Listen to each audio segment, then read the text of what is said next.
Cae la tarde y en un rincón de la ciudad, en un pequeño jardín, alguien cuenta una historia, reflexiona en voz baja o conversa, paseándose bajo los árboles.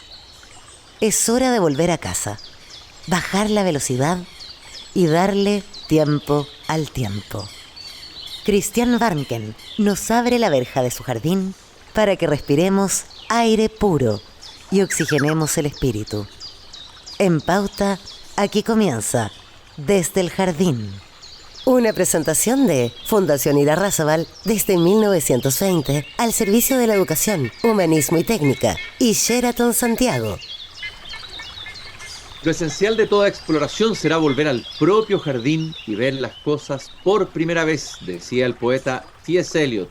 Queridos y queridas radiovidentes que al escucharme me ven, los saludo mientras abro la verja de mi jardín para que puedan entrar en él y caminar conmigo en esta tarde de lunes 4 de noviembre del año 2024. Saludo especialmente a los radiovidentes que nos ven y escuchan en el norte, en Antofagasta, a los radiovidentes viñamarinos y porteños, los de Valparaíso, y en el sur a los que nos siguen en la frontera, en la ciudad de Temuco, y más al sur todavía, los radiovidentes patagónicos que se suman a Desde el Jardín por las antenas de la Radio Polar FM. Este domingo en el cuerpo de reportajes del Mercurio apareció un artículo dedicado a la figura de Winston Churchill. Como saben, y si no lo saben, lo comparto con ustedes, el 30 de noviembre nacía en el año 1874 Winston Churchill. Es interesante ver cómo hoy día, tal vez con una cierta nostalgia más allá de las luces y sombras de este personaje, sombras que algunos han querido destacar sobre las luces de él, aunque las luces son evidentes y fueron decisivas para evitar el triunfo de los nazis en la Segunda Guerra Mundial de Adolf Hitler, es la sensación de la nostalgia o de orfandad de un líder de la envergadura de Churchill para las circunstancias que estamos viviendo hoy día en Occidente. Es decir, hay algunos que han dicho, no sé si será una exageración o no, de que están todos los elementos para una suerte de tercera guerra en curso, o a lo mejor que se está ya desarrollando hasta llegar a su cúspide. La aparición de liderazgos tan negativos, no sé si tanto, pero que se acercan a la figura de Adolf Hitler. Un Putin, una China ascendente, un Estados Unidos debilitado, una elección este martes en donde el triunfo de uno de los contrincantes, me refiero específicamente a Trump, puede llevarnos a derivas impensadas. Bueno, no hay un Churchill en el horizonte. Y no hay Churchill siempre. Los Churchill surgen a veces en la historia, pero la mayoría de las veces, lamentablemente, los países no cuentan con estadistas de la convicción, el coraje y la claridad de este líder, bueno para tomar whisky y al mismo tiempo para fumar deliciosos habanos, un personaje que además ganó el Premio Nobel de Literatura, premio que fue muy discutido. Sin embargo, Churchill es autor de memorias notables, de crónicas de guerra también notables y de discursos notables. Quiero que escuchemos un fragmento de este famoso discurso de Churchill dirigido, esta proclama, al corazón del pueblo de Inglaterra cuando las tropas alemanas avanzaban al Canal de la Mancha. Y Churchill decía: defenderemos nuestra isla cueste lo que cueste. Lucharemos en las playas y los océanos. Lucharemos en los aeródromos. Lucharemos en las iglesias. Lucharemos en las colinas. Nunca nos rendiremos. Si eso no es poesía, no sé lo que es poesía. And if the best arrangements are made, as they are being made, we shall prove ourselves once more able to defend our island home, to ride out the storm of war, and to outlive the menace of tyranny, if necessary for years. Bueno, esa es la voz inconfundible de Winston Churchill. Imagínense ustedes cómo llegó este discurso directo. Hay momentos en que la palabra cumple un papel extremadamente importante. Hoy día queremos hablar de la figura de Winston Churchill y vamos a conversar con alguien que ya un habitué de este jardín, Premio Nacional de Historia, profesor de la Universidad de San Sebastián, profesor emérito de la Pontificia Universidad Católica, presidente de la Academia Chilena de la Historia, Joaquín Fernandoa, aquí en el jardín. Joaquín, muchas gracias por darte este tiempo de venir caminando y a caminar conmigo esta tarde en mi jardín. Gracias, un gusto, Cristian. No soy Premio Nacional de Historia, por si acaso. Ah, yo te puse el premio. Ya, Bueno, te pongo, ya te dije la otra vez que yo te levantaba como candidato. Me quedé ya. con la idea. Sería Muchos amigos justicia. me dicen lo mismo. Ya. No, no por Sí, alabarte de más, pero sería justísimo. eso es un Oye, gran acontecimiento. Leí tus palabras ayer. Churchill era un gran escritor, muy mm, culto, tenía un sentido del idioma inglés extraordinario. Premio Nobel, como sabemos, tú sabes mejor que yo, ya es discutible. Eso es como el caso de Svetlana Alexievich, esta de Bielorrusia, esta sí. periodista. Yo leí. O Bob Dylan, o Bob Dylan. Claro, sí, también me parece menos todavía, porque lo de Svetlana, yo leía un libro de ella, me pareció bien extraordinario. Ahora, en castellano no puedo juzgar si es de premio Nobel o no, pero sí que es una buena escritora. Lo mismo yo creo que es el caso de Churchill, que siempre combinó buenos análisis con una escritura de una estética que llamaba a algo, llamaba a una simpatía, a una idea, abría el pensamiento y abría a la sensibilidad humana, a los problemas humanos. Oye, la pregunta que uno se hace es a ver, ¿quién era realmente Winston Churchill? Es decir, primero, ¿de dónde surge? ¿De qué fondo cultural e histórico? ¿Qué representa Winston Churchill? ¿Es la expresión del espíritu inglés, de un cierto espíritu, algunos dicen victoriano, conservador, de la nobleza inglesa? ¿De dónde viene Winston Churchill? Él es un último subproducto de la clase dominante inglesa de origen aristocrático. Él mismo lo dijo muchas veces. Yo nací cuando los hombres, los seres humanos, eran desiguales y para mí eso me era natural. A él lo vistieron y le sacaban la ropa y se la ponían a lo largo de toda su vida. Supongo cuando era militar, no en la guerra a veces tendría que ser, pero siempre con un ballet que le estaba ayudando en todo. O sea, era eso. Tuvo que vivir la era de la democracia también. Yo diría que viene eso. Y viene esa parte como responsable de la aristocracia. El tema de la decadencia de la aristocracia es muy antiguo y es como eterno. Pero él viene de esa parte que mantenía como una capacidad dirigente y una capacidad de ponerse al día con tradiciones militares en la familia, tradiciones políticas. Su padre no pudo ser primer ministro y eso, y a raíz de eso, porque tuvo una caída por ahí, etcétera. Entonces él escribió, fue un libro en homenaje a su padre, Sir Randolph Churchill. Y de la más alta aristocracia de la familia. No fue el duque él, el duque es un primo, que no le llega ni a los talones, por supuesto, pero él brilló de alguna manera desde comienzo. Empezó como de la nada, así era uno de tanto, una familia que podía ser decadente. Su madre, una millonaria norteamericana, en Oscar Wilde, esta escena en donde los ingleses aristócratas se están casando con millonarias norteamericanas para mantener su estatus, y eso pasó también con el padre de Churchill. Y ella, la madre, además fue amante de las muchas amantes que tuvo Eduardo VII, así que, y eso ayudó en la carrera de Churchill, ¿no? Todos los amantes de Ajá. la madre, eso también hay que Oye, rescatarlo. oye, Pero él nace primero con una espíritu aventurero, con una tremenda cultura clásica. El idioma clásico del latín, el que sabía bastante bien ciceroniano, como que se hablaba mucho en los círculos de la alta aristocracia, o le llamaríamos clase media alta, hoy día llamaríamos clase alta, a todo este grupo dominante inglés del siglo XIX. Entonces tenían esa cultura. Y de aventurerismo militar. En Cuba, en Sudáfrica, en la guerra de los Boers, en Afganistán, etcétera, y en primera fila, aparentemente sin ningún temor. Tenía algo de espíritu guerrero, le gustaban las guerras, aunque intelectualmente reconocía también los límites de la misma. eh, eh, a ver, ¿Winston Churchill era un conservador o un liberal? ¿Es posible clasificarlo? Tuvo momentos Ya. en que fue conservador y momentos en que fue liberal, pero ¿qué fue Bueno, de finalmente? los partidos, pero yo diría globalmente entre las posiciones políticas modernas es un conservador. Lo que sí era un creyente en el libre comercio, por eso en un momento se Que en la historia inglesa esta discusión en nosotros es más como de élite. En cambio, en la historia inglesa tiene una discusión muy brillante del siglo XIX, sobre todo. Entonces, él estuvo en contra con la política proteccionista de los gobiernos Tories o conservadores y se pasó a los liberales durante periodos poco antes de la Primera Guerra Mundial y después vuelve al seno conservador.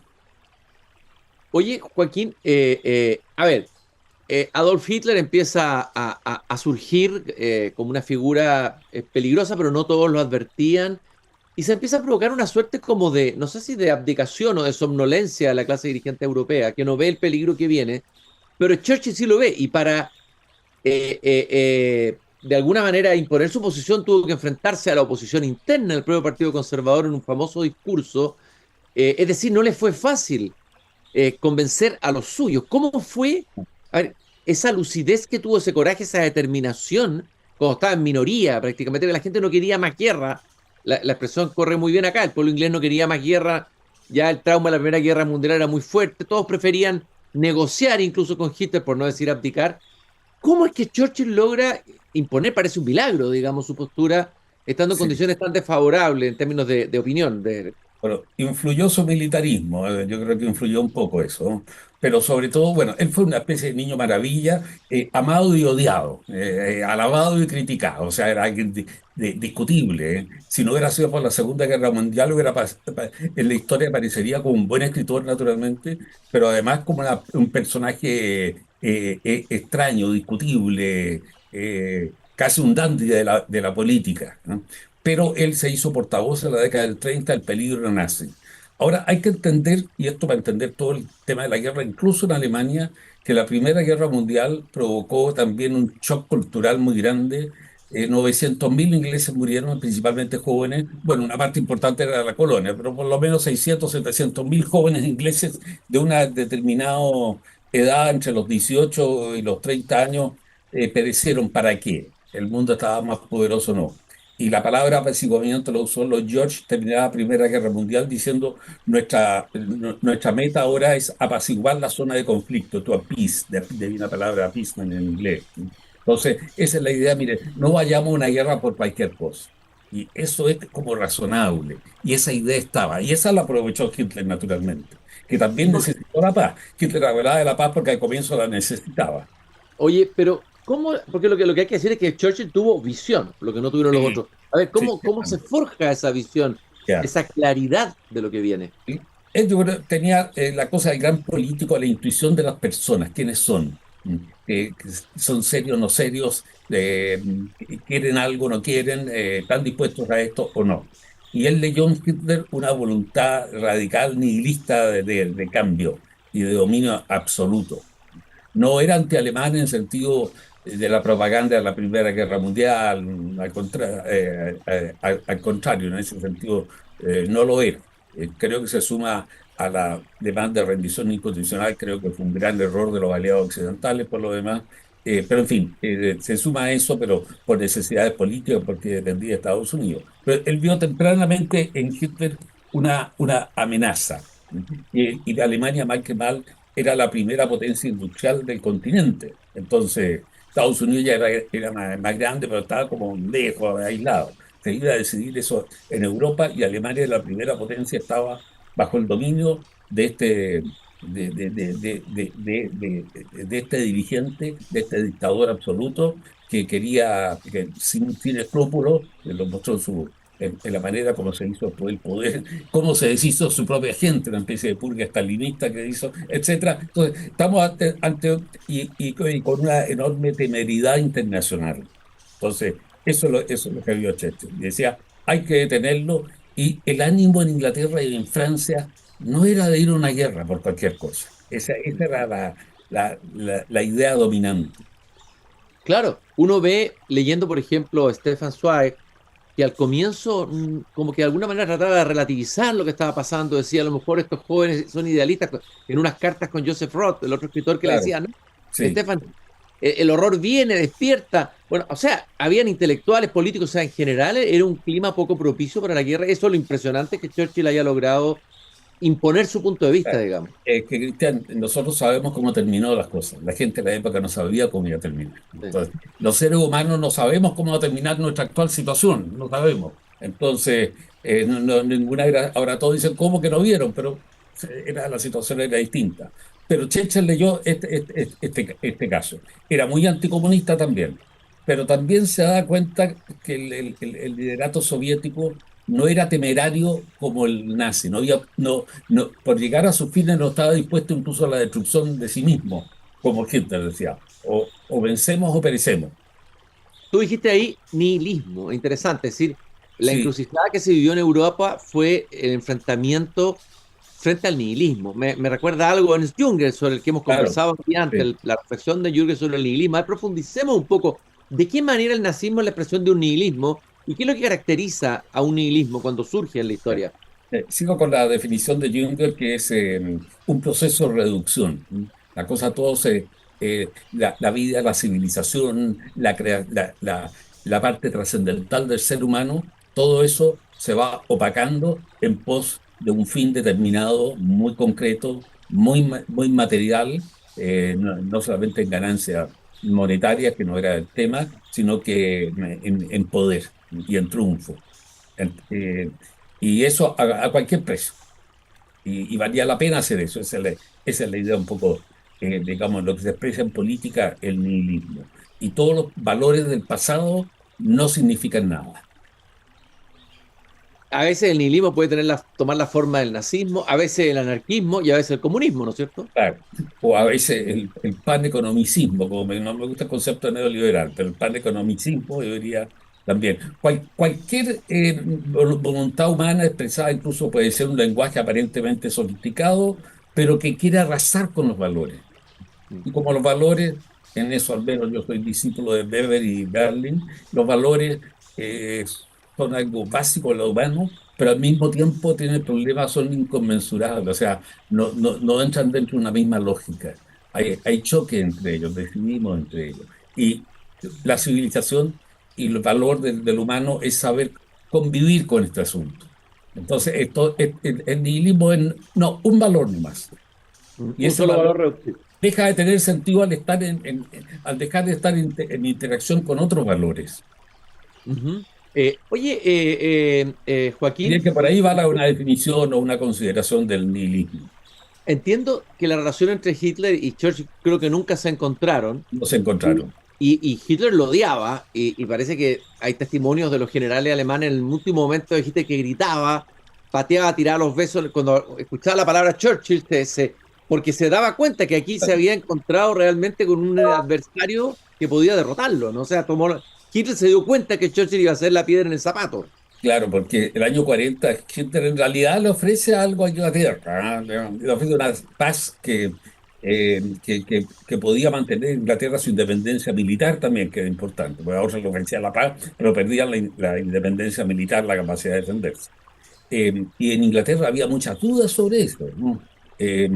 Más bien, la mayoría de la clase política estaba dispuesta a escuchar a Hitler. Entonces, y antes que Mussolini entrara a la guerra, intentó llegar a Inglaterra, o sea, establecer, digamos, les comunicaba a Inglaterra, digamos, que él podía ser de intermediario de una oferta. Y había muchos ingleses líderes ingleses que querían, y la población estaba ahí como en una situación indecisa, y fue Churchill, ahí fue fundamental. Otras decisiones, la parte militar de Churchill que le encantaba, pero eran medio, era a veces un poco tirada de las mechas sus propuestas. Cuando fue primer ministro después de la década de los 50 en la parte final de su vida política, fue el primer ministro más de Inglaterra, ¿ah? No brilló. El 1940 es el momento de él, donde todo se une, su capacidad oratoria, su gran virtud como de decir una palabra iluminada y que tiene sentido, y además su dirección política y su implacabilidad en lograr, aún contra todo, sin mentirle al pueblo que se está en una situación absolutamente grave, gravísima. Se ha citado mucho eso, lucharemos acá, lucharemos en las playas, en las Sí, sí. plazas, en los pueblos, etcétera, ¿no? A mí me Oye, gusta mucho citar, en el año 41, por ahí lo invitan íbamos a un colegio hoy día, creo que era mixto, entonces recibe a estos muchachos, va, le das un discurso y le leen un poema a favor de Churchill, donde dice nuestro gran líder en tiempos oscuros, Dark Times. Entonces mm, lo pesca al vuelo y le dice, muchachos, es fantástico lo que han escrito de nuestro nivel, les propongo una cosa, cambiemos Dark, oscuro, por Stark, fuerte, duro, implacable, o sea, dice, porque no son tiempos oscuros, oscuros son los que están bajo la bota nazi, pero los tiempos no son tiempos fáciles, sí, son tiempos de pérdida y de lágrimas, pero son tiempos en donde nos vamos a probar. Y cuando hayamos superado esto, y podemos entonces llevarle la esperanza, somos la única esperanza a los que están bajo la bota, los que están en tiempos oscuros. Bueno, todos la aplaudían, quedaron como locos. ah, ¿Por qué porque me gusta porque sabe en la pequeña cosa operar con lo grande, no mentirle que la situación es grave, pero depende de que nosotros tenemos una posibilidad, que podamos luchar y vencer. Joaquín, ¿y cómo fue el ocaso? Tú dijiste que después de los 50 ya es un Churchill que no es el mismo que brilló el 40, que fue su momento peak. ¿Qué pasó con el ocaso y cómo fue ese ocaso para Churchill? Tiene que haber sido difícil en la posguerra, digamos. Sí, había muchas críticas dentro del mismo partido, que ya por edad, hoy día llegar a que cumplió 80 años el año 54 y sale de 55, era extraordinario una persona de esa edad, después superado por Konrad Adenauer, ¿no? A quien Churchill la admiraba mucho, que llegó hasta los 80, hasta casi poco antes de los 90 años, tuvo que salir por razones políticas, pero hoy día alguien de 80 años que llegue a este nivel no es tan extraño. Pero en esa época, en estos 60, 70 años, la esperanza de vida se ha extendido mucho y en la práctica la gente vive más y mejor en ese sentido. Entonces, había un cambio. Pero claro, hubo uno que perdió el dinamismo. En política se tiene algunos momentos. Algunos pueden revivir después, pero no es el caso normal. Entonces, después de la guerra, no es el hombre brillante eh, como líder internacional. No es un mal líder tampoco. Eh, Un primer ministro normal de Inglaterra, de una potencia que ya no es la gran potencia de otrora. yo decía al comienzo que de alguna manera hoy día en Occidente hay una orfandad de liderazgos de la envergadura y del talante de Churchill. Uno piensa que de los últimos líderes importantes en Europa, Angela Merkel, pero hoy día en Europa, ¿quién es líder? Macron, un líder muy debilitado. No sé, el primer ministro hoy día en Inglaterra, ni siquiera la mayoría de la gente sabe su nombre, ¿no? En fin, Bueno, ¿no? Y tenemos la elección de Estados Unidos este martes, que digamos que no es, no nos presenta ni de lado y lado. No estoy diciendo que. dramática, dan ganas de llorar a gritos A ver, Estados Unidos. coméntame un poco la elección de este domingo y a ver, y si de alguna manera, porque a lo mejor no nos damos cuenta, no estamos en una situación tan peligrosa como la que estuvo Europa en el momento previo a la Segunda Guerra. ¿Cómo lo ves tú, esta elección de domingo en el contexto mundial, etcétera? La elección, tú dices, de Estados Unidos. Sí, Sí, ya. Sí, es una elección muy intranorteamericana. ¿Ah? Eh, a ver, si estamos, creo que no estamos en 1940, es una analogía a eso. Pero sí estamos en un periodo, no soy original en esto, pero se parece mucho a la llamada paz armada que precede a la Primera Guerra Mundial, en donde la posibilidad de guerra se ve en el horizonte. Sabemos que ahora hay como una actitud también contra la guerra, que el año 14 era mucho más débil, pero está como la idea, pero hay un mundo más disperso, desorganizado, eh, y donde hay ciertas potencias militares emergentes, porque las economías consolidadas, grandes economías desarrolladas, en general coinciden más o menos con democracia, y esas están más o menos todavía, son como la versión de la OTAN en Oriente, Japón, Corea del Sur, etcétera.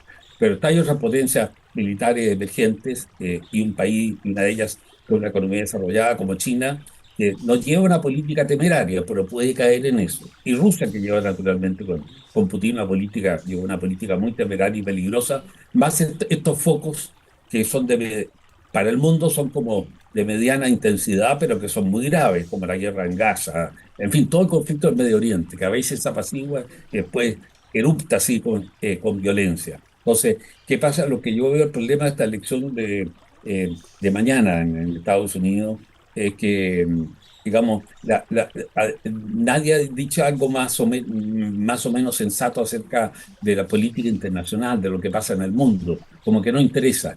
Eso va un poco con la historia norteamericana, porque hay una fuerte tendencia a mirar a Estados Unidos como si fuera el mundo, dentro del norteamericano común y corriente, pero que es peligro, pero que en el siglo XX se había logrado por lo menos crear una élite, ya sea de izquierda o derecha, todo esto entre comillas, naturalmente, liberales o conservadores, que se mantuvo a lo largo desde la Primera Guerra Mundial cada vez con más fuerza, sobre todo desde el 45 en adelante. Y eso se ha debilitado y se muestra en esta campaña en donde el tema internacional es nada más que la inmigración. Un problema grave, yo estoy muy de acuerdo con eso, es un problema grave, pero no es lo único ni me parece que se está enfrentando de una manera sensata. Entonces, estamos ante una situación pero más desorganizada y no se ven líderes importantes en el mundo. Angela Merkel sí por un momento fue respetada. Sí. Eh, a ver, ¿qué otro aspecto, en los últimos minutos que nos quedan, qué otro aspecto importante de Churchill te parece que habría que destacar, rescatar o estudiar, o sería interesante estudiar en la figura de Churchill? A Él, tu historiador, ¿te gustaría, si pudieras estudiarlo? Se han escrito varias biografías, muchas tiene la biografías. gracia, desde el punto de vista de la historia de la democracia, por ejemplo, tiene la gracia, habiendo sido un líder tan fuerte, nunca atentó contra las instituciones. Y cuando la guerra se ponía de repente como demasiado, como que él era el único que sabía todo, hasta su esposa una vez le mandó una carta, mira, aterriza, escucha, etcétera, y él escuchaba a su Sí, esposa. Así claro. que él tenía esa cosa que demostró que era un líder extraordinario, pero no se transformó en un caudillo que arrasa con las instituciones, sino que las respeta. Tuvo un gobierno de coalición, vivían peleando al interior del gobierno, pero esa coalición duró hasta el 45, en esa cosa extraordinaria, en que no hicieron elecciones porque estaban en guerra. Terminan las elecciones, y Churchill es derrotado, y se va a su casa sin ningún problema. No dice en ningún momento que le robaron las elecciones a la historia latinoamericana y que ahora está llegando a Estados Unidos. Entonces, yo diría que esto hay que anotarlo en torno a la figura de Churchill. Joaquín, yo te quiero agradecer que hayas venido a conversar a mi jardín sobre la figura de Winston Churchill en este día lunes. Vamos a recordar a todos los radiovidentes que Primavera Feliz en Sheraton Santiago, súmate a los One Child Nights todos los viernes con música en vivo, disfruta de los almuerzos buffet sabatinos y no te pierdas los aplaudidos brunch dominicales. Sheraton Santiago, lo más parecido a estar de viaje. Agradecer a Fundación Irarrázaval, que por supuesto siempre nos acompaña aquí en el jardín. Y nos vamos a despedir escuchando, ¿qué te parece, Joaquín, la voz nuevamente de Gracias. Churchill en ese memorable El discurso? jardín es uno de los máximos signos de civilización. Es verdad, el jardín. Bueno, por algo le pusimos el jardín. Gracias, Joaquín. As they are being made, we shall prove ourselves once more able to defend our island home, to ride out the storm of war, and to outlive the menace of tyranny, if necessary for years, if necessary alone.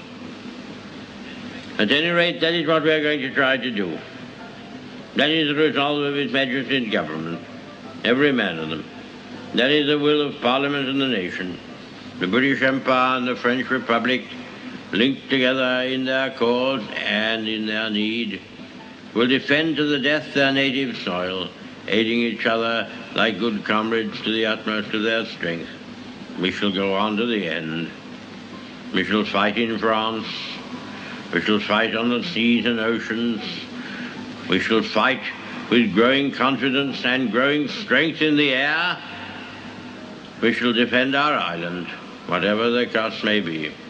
We shall fight on the beaches. We shall fight on the landing grounds. Es hora de cerrar la verja de madera del jardín. Pero Christian Warnken la volverá a abrir todos los días de lunes a viernes a las 20 horas en Radio Pauta, cuando comience de nuevo Desde el Jardín. Una presentación de Fundación Irarrázaval desde 1920 al servicio de la educación, humanismo y técnica, y Sheraton Santiago,